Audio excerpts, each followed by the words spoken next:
Rafael, seja bem-vindo aqui ao EdusCast.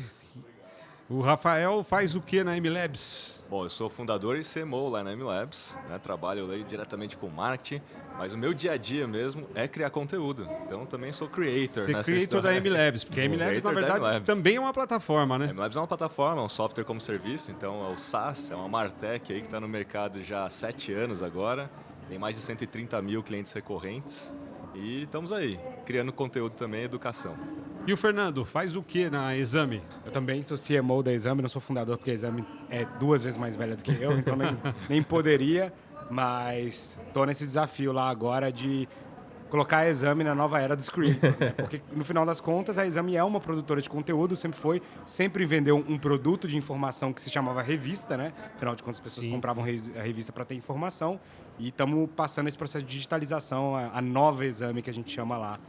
No nosso caso. E os conteúdos também, todo o estilo, né? Ainda existe algo impresso que tenha uma audiência maior do que incrivelmente, a nossa revista ainda é bastante lida. A gente tem algumas dezenas de milhares de assinantes ainda. Né? É uma das poucas, existe uma... É porque tem uma coisa, igual o disco de vinil, receber uma revista em casa, de papel, tem uma coisa sexy ali, diferente também, né? Sentar no banheiro com uma revista não é a mesma coisa que com um celular. Exato. E eu acho que tem uma questão também de que quando você cria uma marca tão longeva, não sei, como a Exame, existe um saudosismo também, uma nostalgia de, meu avô lia Exame, meu pai lia Exame, vou assinar a Exame também. Tanto é que tem pessoas que vão em outros produtos da Exame, que hoje a Exame tem vários produtos, eles falam assim, a primeira coisa que eu ganhei quando eu entrei na faculdade de administração do meu pai foi uma assinatura da Exame, da revista, porque tinha muito a ver, entendeu?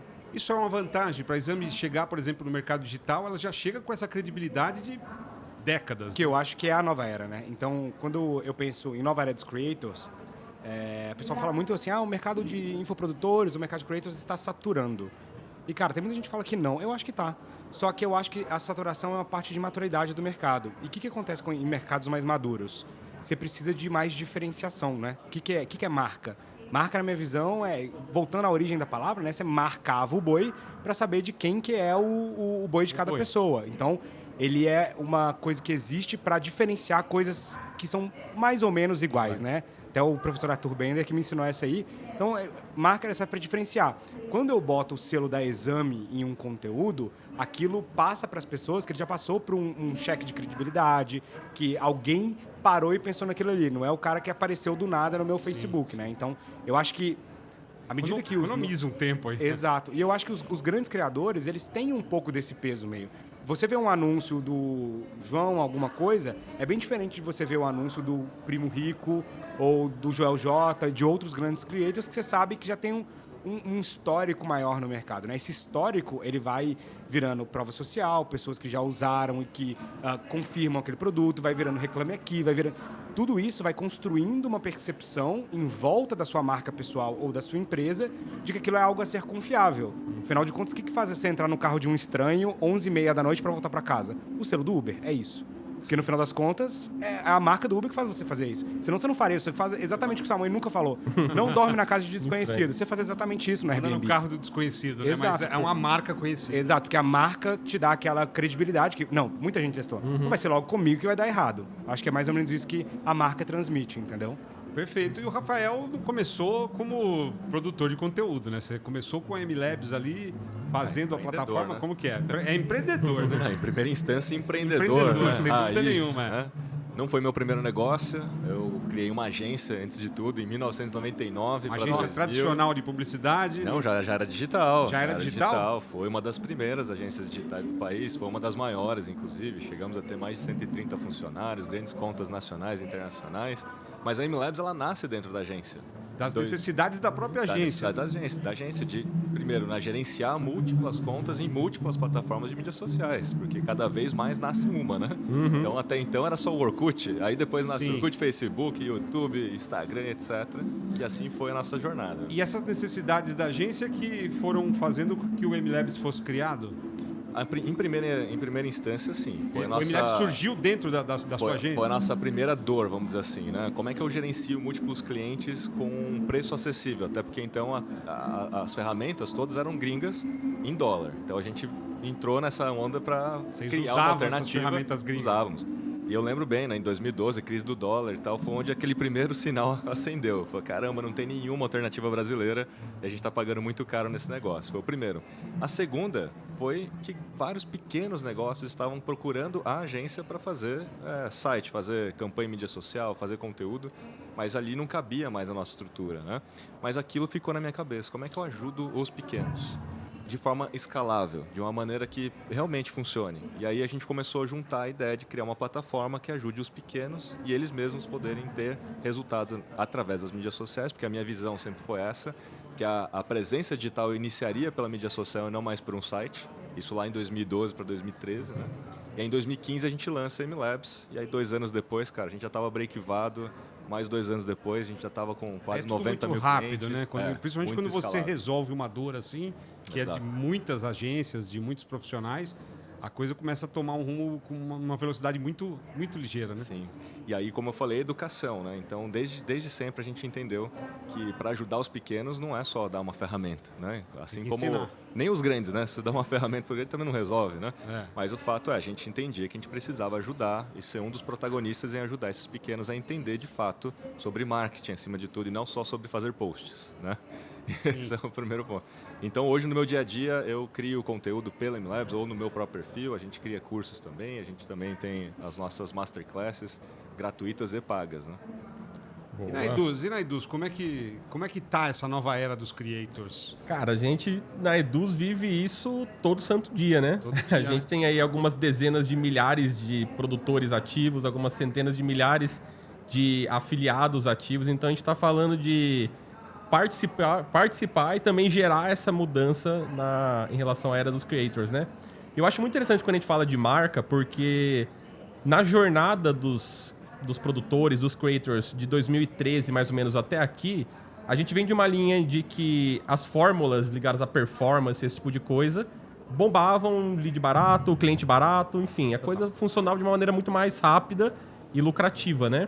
Agora a gente está chegando num patamar que assuntos que normalmente eram negligenciados no meio digital, tipo branding, tipo gestão, tipo, sei lá, indicadores de retenção de cliente. Inside Sales. A galera fala Inside Sales hoje, cara, eu implementei a primeira operação disso sei lá, 15 anos atrás, sabe? E agora a galera está descobrindo esse meio. Então, na minha visão, a nova era do creator nada mais é do que negócios digitais virando negócios. Ponto. É isso. Virando negócio, talvez, de educação. Negócio de educação, é isso. Esse é o próximo passo deles. E isso eu percebi isso quando eu fui pro Infomoney, né? Eu tive a oportunidade de ser head de marketing do Infomoney.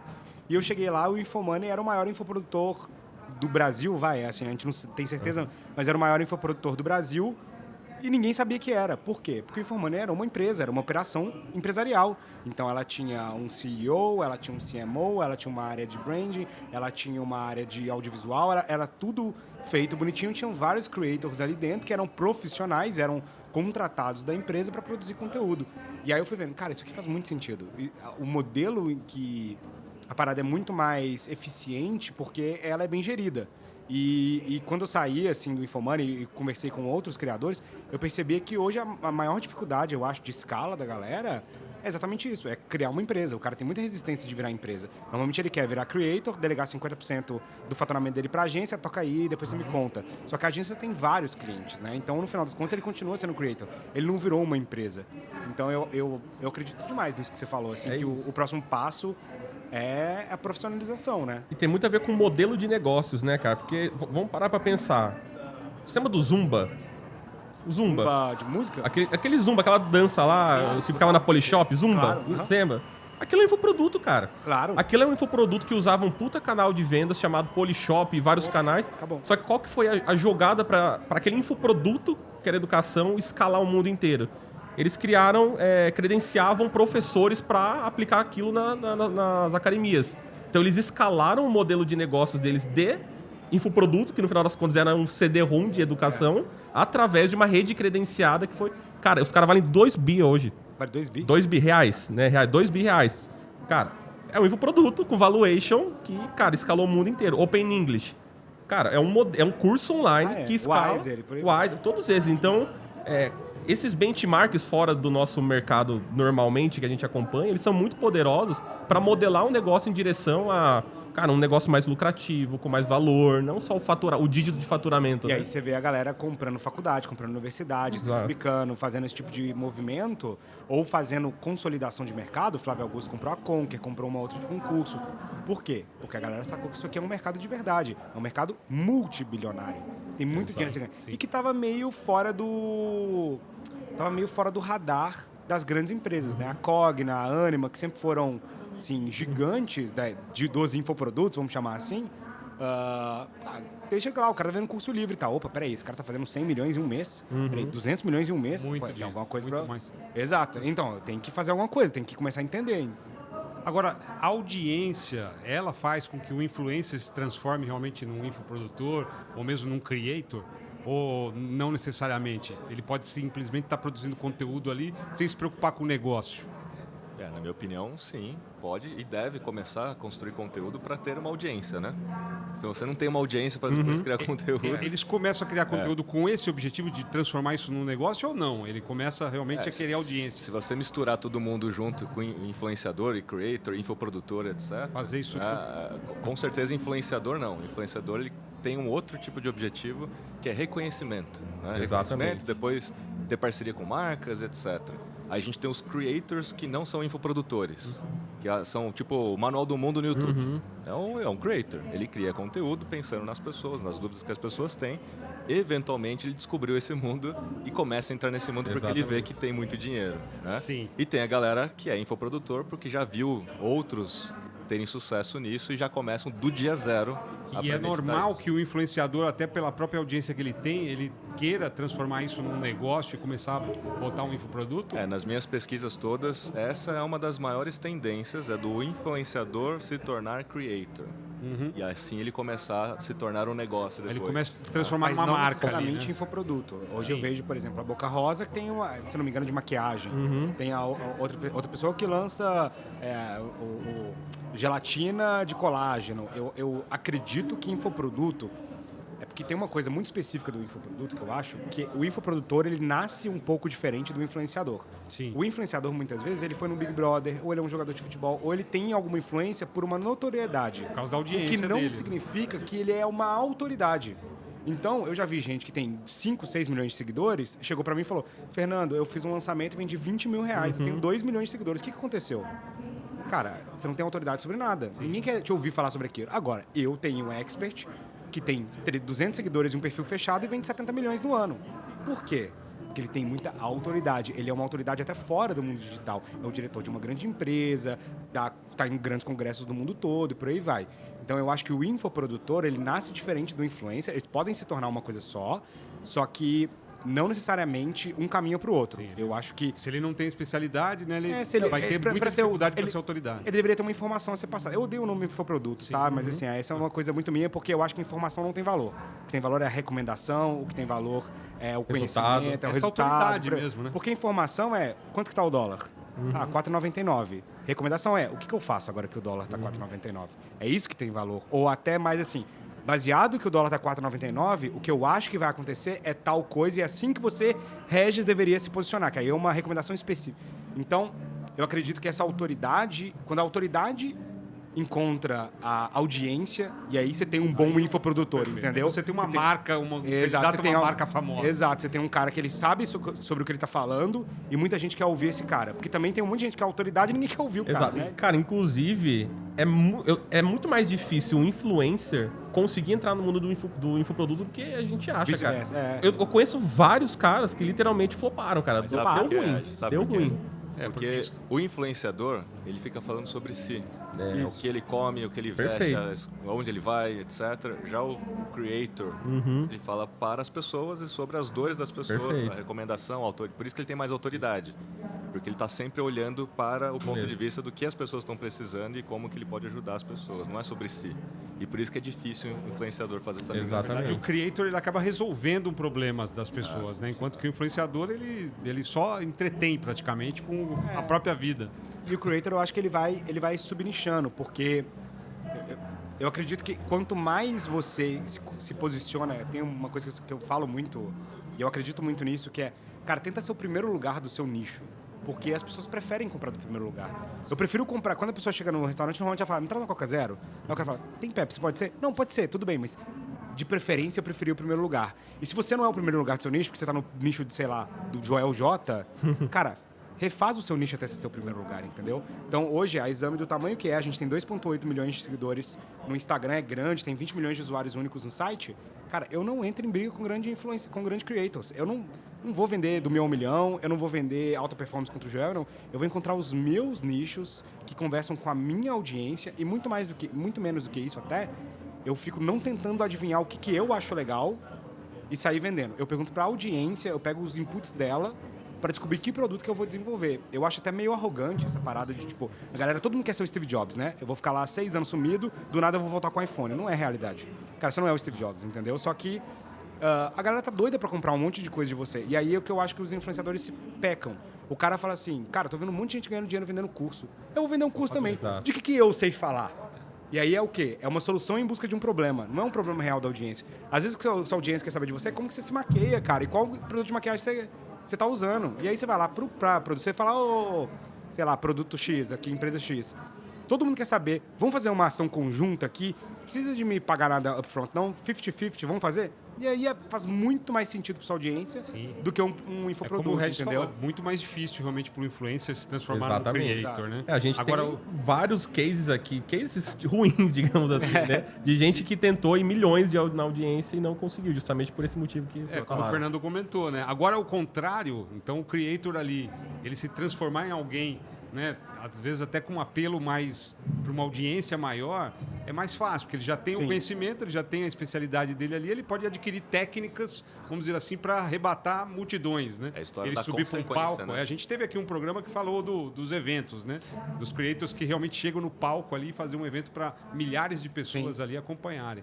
Ele já não é só um creator também, ele acaba sendo um espetáculo, ele também é um influencer. Né? É a história de ser influenciador por consequência, não por profissão, né? Exatamente. A pessoa, ela começa ali, ela já tem um cartão, sou influenciador, né? Não, é você se tornar de fato influenciador, até porque todo mundo é influenciador em menor ou maior grau, né? Esse é o fato. Sim, sim. Mas, realmente, o creator, ele se torna um influenciador à medida que ele vai avançando. Agora, Rafael, você tem uma plataforma que facilita a vida dos produtores de conteúdo, principalmente no que diz respeito à publicação, né? A fazer com que essa gestão do meio digital se torne mais fácil. O teu conteúdo ele também vai nessa direção? Você pega na mão dos profissionais aí de social media e ensina? Eu me enxergo ali, até na minha estratégia de criação de conteúdo, eu me enxergo como o mentor da jornada do herói. Então, aplicando storytelling, né, os 3 principais atos, né, tirar as pessoas do mundo deles, status quo, que eles não sabem ainda desse mundo novo, trazer eles para o mundo novo, que é o mundo de conhecimento de marketing, é um mundo de conhecimento de se basear em dados. E não o Luke Skywalker. Aí eu me considero o mestre pegando na mão daquela pessoa para transformar ela no herói e fazer ela voltar transformada, conhecendo a lógica e não seguindo as mágicas que existem por aí, né? Porque muita gente, a gente falou até no começo, né? É a fórmula pronta, é o hackzinho, mas não entende a lógica. E quando as coisas mudam, não sabe se adaptar. E aí para de funcionar. E mudam, hein? A única certeza que eu vou dar é essa, vai mudar. E mudam. E esse negócio dos arquétipos que você está falando aí, né? Do você usar essa coisa do sábio, muito mais mestre Yoda do que Luke Skywalker. Na Exame a gente faz a mesma coisa. A Exame não se coloca como herói, né? A gente sempre coloca o cliente como herói, que não é a verdade para todo mundo, tá? Tem vezes que você pode ser o herói e você mesmo vende, cara, eu sou o brabo, vem comigo que vai dar certo. A gente sabe de influência que fala assim, cara, eu vou fazer dezenas de milionários nos próximos anos. Vem comigo. Esse cara não é um sábio. Ele é um herói, ele tá puxando a manada, entendeu? Só que pra gente funcionou muito bem também quando a gente colocou o cliente como herói e falou, ó, eu já percorri esse caminho que você está percorrendo, então eu pego um diretor de uma área, o cara é o diretor de uma grande empresa, o cara é o diretor da Latam, e ele vai ensinar você como você se torna um executivo. Eu já percorri essa parada, eu já mapeei, eu já tive todos os percalços. Agora eu tô precisando formar a próxima geração de executivos de sucesso do mercado de aviação. E aí tem muita narração, o cara fala, é isso, eu quero ser herói também, entendeu? E aí você vai achando dar os exemplos e você vai ter que inspirar as pessoas a se transformarem em heróis, né? Porque às vezes tem condição, ela tem o conhecimento, tem capacidade, mas ela não quer ser o herói, ou não sabe que pode ser, né? Exatamente. Principalmente, o conteúdo ele acaba trazendo essa inspiração para a pessoa poder se transformar nesse herói e vocês terem as condições de conduzi-las nessa jornada. Eu acho que até a história do nicho, né? Eu vou me colocar como um case, Porque eu poderia começar falando só de marketing, mas tinha muita gente falando de marketing. Aí eu fui para um nível, vamos falar de marketing digital, também tem muita gente falando de marketing digital. Vamos falar de marketing digital baseado em dados. Quem que está falando? Na época eu comecei, ninguém. Então é muito mais fácil você se tornar uma autoridade, ter notoriedade e autoridade. E eu te Pra conheço falar. por isso, até antes de entrar que eu te conhecia por marketing e dados. É isso aí. Então a gente agradece aqui mais uma vez aí a presença dos nossos convidados nesse episódio aqui falando sobre a nova era dos creators. Rafael, obrigado. Alguma consideração? Onde que te acham no Instagram? @RKISO, Riquizo. Riquizo. Riquizo. Fácil, fácil.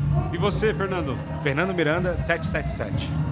Vai dar sorte. Tá lá. Então sucesso para vocês aí nessa carreira ainda, né, que sempre em transformação, como a gente fala, que sempre muda, né? Muito sucesso para vocês e obrigado aí pela participação aqui no EdusCast. E como vocês podem ouvir, nós estamos no meio do Seven do Summit evento. 2023. Literalmente no meio. Dando uma vivência ao vivaço no ali, meio ó. do evento, Seven Summit rolando É lá, isso mais aí. Só se abraçando no 3.000 palco. pessoas acontecendo aqui, um verdadeiro encontrão de influencers, creators, produtores de conteúdo, plataformas e a gente aqui no EdusCast trazendo cada vez mais conteúdos para vocês. E a gente volta no próximo episódio do EdusCast. Até lá!